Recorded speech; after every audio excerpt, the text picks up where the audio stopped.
এই মুহূর্তে রয়েছি নাটোর রেলওয়ে স্টেশনে। আমার পাশে মাইন ভাই দাঁড়িয়ে রয়েছে। মাইন ভাইকে আজকে বিদায় দিতে হচ্ছে। আমার নিজের খুব খারাপ লাগতেছে। আসলে মাইন ভাই আমাদের ছেড়ে চলে যাচ্ছে। আর মাইন ভাই গত 3 দিন আমাদের নাটোরে ছিল। তার সাথে অনেক স্মৃতি রয়েছে আমার। মাইন ভাইকে নিয়ে অনেক জায়গায় আমরা এক্সপ্লোর করছি, ঘুরছি। মানে এই 3 দিন সময় মাইন ভাইয়ের প্রতি যে এত একটা মায়া চলে আসছে, মানে কি বলবো, আমার খুবই খারাপ লাগছে মাইন ভাইকে বিদায় দিতে। তারপরও বিদায় দিতে হবে, যেতে হবে তার কর্মস্থলে। মাইন ভাই একজন ভালো মনের মানুষ। আমার যারা অডিয়েন্স আছেন, আপনাদের কাছে একটাই রিকোয়েস্ট, সেটি হচ্ছে এই ভিডিওর ডেসক্রিপশন বক্সের নিচে ভাইয়ের আমি চ্যানেলের লিঙ্ক দিয়ে রাখবো, পেজের লিঙ্ক দিয়ে রাখবো। অবশ্যই আপনারা তার ভিডিওগুলো দেখবেন।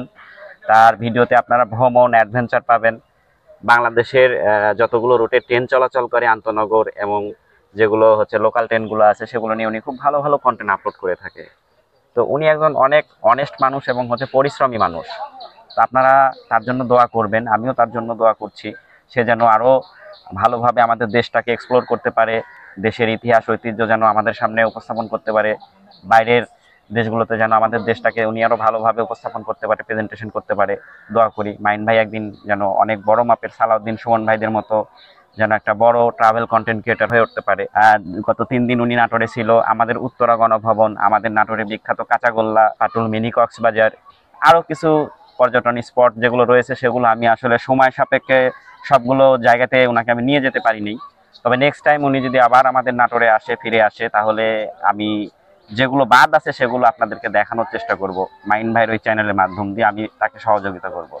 আর বিদায় ঘন মুহূর্তে, আসলে এই মুহূর্তে আমি রয়েছি নাটোর রেলওয়ে স্টেশনের 1 নম্বর প্ল্যাটফর্মে আমরা দাঁড়িয়ে রয়েছি। আন্তনগর চিলাহাটি এক্সপ্রেস ট্রেনের অপেক্ষায় রয়েছি। আর এই মুহূর্তটা আসলে অনেক বেদনাদায়ক।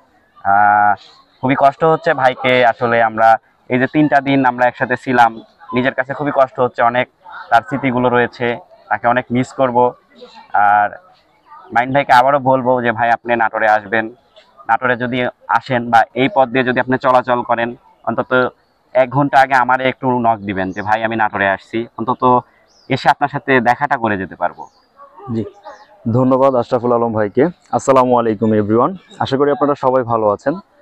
তো আসলে বিদায় ঘন মুহূর্তটা সবার কাছে একটু কষ্টদায়ক, একটু বেদনাদায়ক। কারণ যান্ত্রিক নগরীতে আমরা যাই শুধু জীবিকার তাগিদে, পেটের তাগিদে। আমাদের কারোরই আসলে এখন আর যান্ত্রিক শহরে ভালো লাগে না। কোলাহল মুক্ত একটা পরিবেশ আমাদের সবারই পছন্দ। তো এই 3টা দিন যে আমি নাটোরে ছিলাম, আমার কাছে মনে হয়নি যে আমি নাটোরে ঘুরতে এসেছি। আমার কাছে মনে হয়েছে আমি আমার নিজের বাসায় রয়েছি, নিজের ফ্যামিলি মেম্বারদের সাথে রয়েছি। এটা আসলে আপনাদেরকে বলে বোঝাতে পারবো না কতটা ভালো লাগার মুহূর্ত ছিল।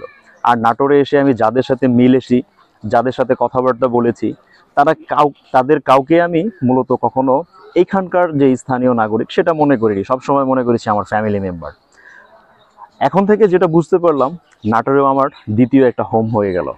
তো নাটোর, টাঙ্গাইল যেহেতু আমার ফার্স্ট হোম, আমার সেকেন্ড হোম নাটোর, সিরাজগঞ্জ, আপনারা সবাই জানেন। তো এই বিদায় ঘন মুহূর্তে আসলে আশরাফুল ভাইকে একটা কথাই বলবো, আপনার চিন্তার কোনো কারণ নেই। যেহেতু আপনার একটা ছোট ভাই আছে, সে যখনই সময় সুযোগ পাবে আপনার কাছে ছুটে আসবে। আর আশরাফুল ভাইয়ের যেই অডিয়েন্স, ফ্যান, ফলোয়ার রয়েছেন, তাদের উদ্দেশ্যে বলবো, আপনারা এই 2-3 দিনে আমাদের যেই ভ্রমণ হিস্ট্রিগুলো দেখেছেন, এতে যদি কোনো ভুল ভ্রান্তি থাকে অবশ্যই সেটা আমাদেরকে সংশোধন করার জন্য সুযোগ দিবেন। এবং কি আপনারা কমেন্ট সেকশনের মাধ্যমে জানাবেন যে আসলে কোথায় যদি কোনো রং ইনফরমেশন থাকে, সেগুলো যেন আমরা পরবর্তীতে কারেকশন করতে পারি। আশরাফুল ভাইও যথেষ্ট পরিমাণে পরিশ্রম করছে এই কন্টেন্ট ক্রিয়েশন জগতে। সেই হিস্ট্রিটা আমরা অন্য একদিন তার কাছ থেকে শুনবো, যেহেতু আজকে সময় স্বল্পতা। আর তাছাড়া আমাদেরকেও যেতে হবে অনেক দূরে। তো এই ছিল মূলত আশরাফুল আলম ভাইয়ের সাথে আমার কাটানো স্মৃতিগুলো। আসলে এগুলো কখনো ভুলার নয়, এগুলো আজীবন মনে থাকবে। তো এই প্রত্যাশায় আপনাদের কাছ থেকে বিদায় নিচ্ছি। সবাই ভালো থাকবেন, সুস্থ থাকবেন। আসসালামু আলাইকুম। Thanks for watching.